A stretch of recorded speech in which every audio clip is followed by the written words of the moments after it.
Hi guys, Wendy with Emotional Demons. I wanted to do a quick how-to today for something that's worked for me. I thought it was amazing. I saw the idea on somebody else's video. They were using something a little different.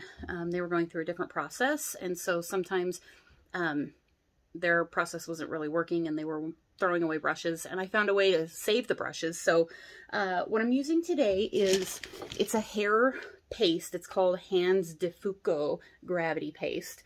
So what we're using is this to fix our frayed and damaged brushes. So I already went through the worst brushes that I had, but we're going to work with some. If you can see today, they're a little bent, a little damaged here. So that's what we're going to do. So let's go ahead and dive in.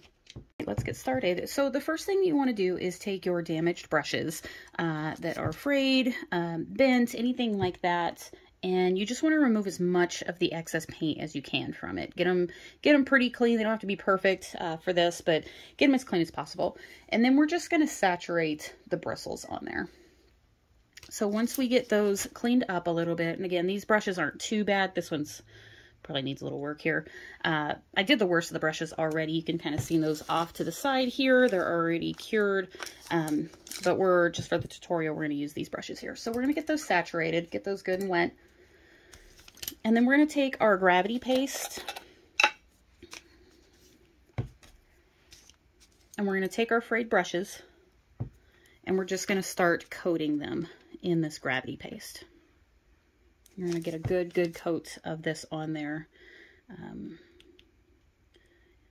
Make sure it's good and coated. And then you're basically just going to start shaping this by hand.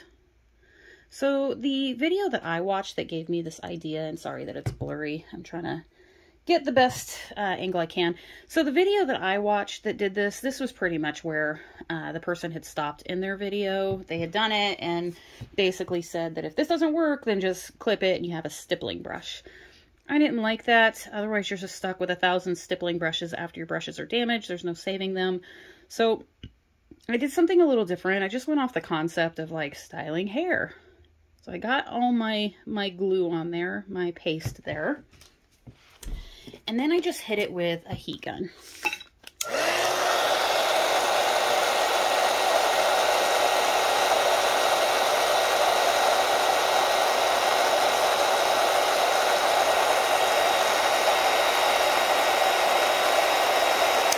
So I hit it with the heat gun until I could start to see the paste bubble up a little bit, letting me know that it's pretty hot. And then I just used the tip of my finger to continue to shape the brush.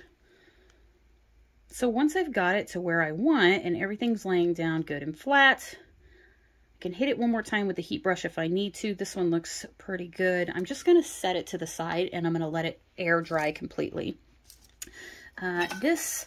This stuff doesn't, it just says quickly to dry. I did heat it up and melt it a little bit, so it may take a little bit of extra drying time for the brushes. I just left mine overnight, and then that was sufficient for them to dry. But this is a hair product, so I can't imagine it would be too long, but I would let it dry completely before moving on to the next step. So we're just going to do one more brush here. We're just going to shape it on our finger, get all those bristles together. This brush was previously cut just to try to save it. So the bristles are not all the correct length, but I think if we can save it, it's going to be worth saving. Otherwise, I might just throw it in the junk drawer for the kids' brushes. So again, just adding some paste onto the end, shaping it on our finger. And then once everything lays down good and flat, we're just going to heat it with that heat gun again.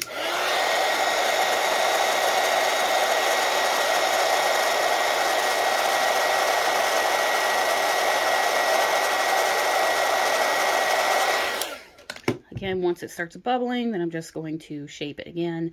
Obviously, be careful with the heat gun. Watch for burns. Don't overheat it and injure yourself. But that one's looking pretty good too. Everything's laying pretty flat, holding together. So the theory behind it is like when you do your hair and your heat setting, curling, straightening, whatever, we're saturating those bristles. We're adding something to hold them in place, and then we're hitting them with a heat gun to kind of heat set them. So this one actually isn't too bad. I'm not going to mess with it. Don't fix it if it's not broken. So I'll put that one away, and that one actually isn't too bad either. And it's pretty small, so there's not a whole lot to work with, but I don't want to mess with it if there's nothing wrong. So let that set, let it dry, and we'll move on to the next step. So the next step of this is basically just getting that dried goop, that hair glue or paste off of the brushes. This brush was definitely my worst brush. If we look a little closer, you can see where I started cutting outside the bristles that were fraying off and sticking out in hopes to save the brush.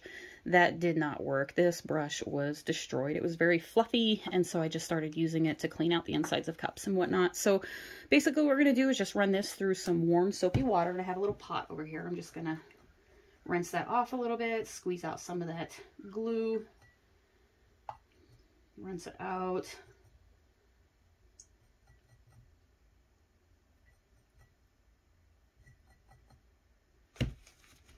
And then dry it off, and you can see that that brush is no longer fluffy. You've got a couple of the bristles that I've already cut where they're kind of curling a little bit because they're a little smaller, but that brush is pretty laid flat now and can be used again.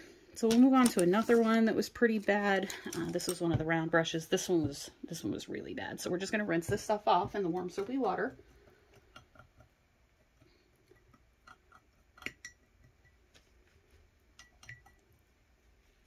And we're going to dry it, and you can see that one is laying pretty flat as well. It was this one was pretty bad. I was bummed out because I thought I was gonna have to throw it away. This is an Angelus brush that I was using, so I was definitely bummed out that it was pretty much destroyed. So this isn't perfect. Obviously it's not going to restore things back to 100% as when you bought them, but it can give a little bit more life to your brushes so you don't have to throw them away right away and buy new ones.